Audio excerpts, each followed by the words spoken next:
All right, Justin. So what's going on? What's going new with? Also, I think you want to mention you have a channel, right? Yeah, we do have a channel. We just started it. Nice. I've been putting content up there. It's cool cars. You know, we were very privileged and we get to work on all these nice cars. Yeah, you do. So you'll see videos coming up of. I'm trying to catch up with all the old stuff first. Yeah. But you'll see all these cars. You'll have a Lamborghinis, Lambos, all the good stuff. Anywhere from there to all the little stuff that we've done, clutches, brakes, whatever. Yeah. Channel is Marza Auto. Okay. Look us up. Yeah, I'll subscribe. include the link in the description box below, and I'll get that from you because I don't think you've ever shared the link with me. I'll share it to you. Yeah. All right, Justin. So one thing I've always wanted to know, and I've been curious, you've worked on exotic cars. Which one was your favorite exotic car to work with? Dang, that's a good question. I'm gonna go by the easiest first. Yes, let's go by easiest. Yeah. I think the easiest one has been, I want to say McLaren. McLaren, the wow. the McLaren brand. Really? Yeah, everything comes off and on pretty well. Nice. Not gonna lie, everything's pretty, well thought of. Not to talk less about Ferrari or Lamborghini in this sense. Lamborghini is like, it's amazing how everything fits. Because we got to put hands on a Spider, and we did the exhaust, and everything is real tight, but everything goes in perfectly, just how it says in the manual. So wow. Okay. So they're in Ferrari, then McLaren, Lamborghini, and Ferrari being the hardest one. Okay. Wow. But relatively speaking, they're all pretty. That's one of the craziest and most best kept secrets. Yeah. These exotic cars are really not that hard to work on unless you don't know what each parts do, right? Yeah. You have to be very mechanically inclined, and you gotta understand these things, right? You gotta see a part and be like, okay, I know what this does. Yeah. And that's why it's connected here, or that's why it's bolted up here. True. Other than that, it's just like any other car. It's more about being careful, not over torquing stuff. That's another thing. So it's like you said, I do want to emphasize on you said it's not that hard. Yeah. But the parts are expensive. Yes. You don't want to break anything. Any little thing that you break could be hundreds, maybe thousands. Thousands, yeah. Other than that, it's just really just follow procedures as they dictate, and it's fine. Okay. But and then another thing I wanted to ask you, which one was your least favorite? Least favorite. I know it's not talking bad. It's just like, I guess your most hardest. The hardest vehicle I've ever worked on. Of exotics. Exotics. Porsche. Porsche. Yeah. Oh wow. Anything you gotta do, and you gotta come down. It just gotta come down. I could see that. Yeah. It just gotta come down.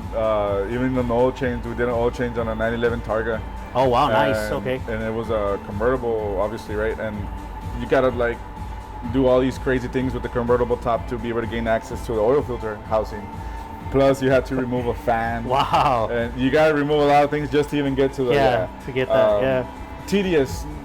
I guess the most difficult, tedious one would be Porsche, but Porsche. Again, if you kind of like see where everything's at, you're okay. Yeah.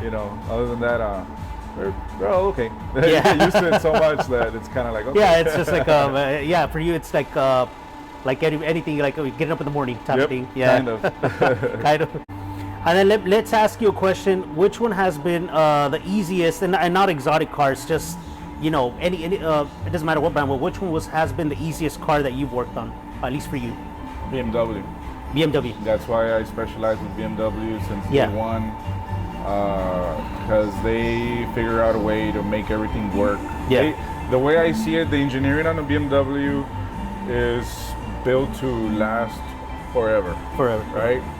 The thing is, if we don't get on the maintenance again, if you don't do the required stuff that it's asking for a certain period of time, it'll catch up to you and it'll become difficult financially, and then you don't even want to do it because it's too much work. Yeah. But honestly, the easiest cars to work on to me is a BMW. A BMW. Just the way they come apart. The way they come apart, the way they come back together, it just makes sense. Nice. Okay. Wow. Yeah. That might be a surprise to some of the viewers, because most of the viewers on my channel are Mustang followers. But all right, go ahead. Something else I'm gonna add is, please look up the official. What car brands are the most reliable car brands there is right now? Yeah. The top five. Yeah. BMW is there. Wow, really? Yeah. Oh, I haven't seen that. BMW is next to Toyota. Yeah. I believe BMW just surpassed Toyota in reliability. Wow, really? Yes. And Toyota's pretty good. Look it up. I'm not lying. I just saw this for myself. I couldn't believe it. Yeah. But it made me very proud to work on these BMWs. But you know what? It does make sense. And as you know, I have a few BMWs, right? And I want to say that they are pretty reliable. I have one of my BMWs is hitting close to 300,000 miles. So I mean, it's a testament to their engineering. Oh yes. Sure. You know, that BMW has made. Okay, so since we hit the topic of what is the easiest, which has been the hardest car that you've ever worked with? Like which make? It's definitely an American make. American make? I want to say it's Ford. Ford. Oh wow. Really? Yeah, well this is my experience with Ford. Yeah. The latest and greatest one has been 3.5 twin turbo. Oh yeah. Yeah. Okay. So these apparently the turbos like to start leaking coolant. Yes. From a coolant feed or return line for the turbos. Okay. They are a pain in the butt to take apart. Yeah. Oh really? Yeah. Wow. It is terrible. I know you can get through it to the fender well and everything, but yeah. The way it's put together, like you can't take the line out unless you pull the turbo. It's just, oh wow, it's a nightmare. Yeah. It is. To me, that was one of the most difficult ones because you got broken studs. Yeah. They're using the wrong studs, the wrong materials, so the studs break. Then you try to pull them out, and they stay. So then you had to do the whole tapping that out. Oh and, yeah, and even at that, it's a challenge because the way it's all put together, it's weird. So, that's unfortunate. Yeah. And you know what? But I believe it because when I bought my truck, unfortunately it is an EcoBoost, and I wasn't a fan of the 3.5 just because I read a lot about it on the forums, and they said go 2.7, you know, or if you're gonna do V8, do V8. But the thing is, the V8s have a lot of issues with oil consumption and things like that. So I mean, in reality, then I ended up just choosing 2.7 just for the ease of things. And then the way I thought too was there will be more space in the engine bay for whoever works on it, or if I work on it. Yeah, I'd still buy a 3.5 V6 twin turbo. Yeah, true. So yeah, definitely the 3.5 is going to have more power.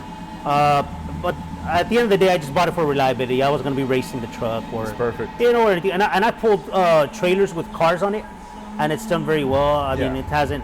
I was able to step on it and, you know, get over hills over there by San Antonio and Austin. Oh yeah. So it's been a decent little truck.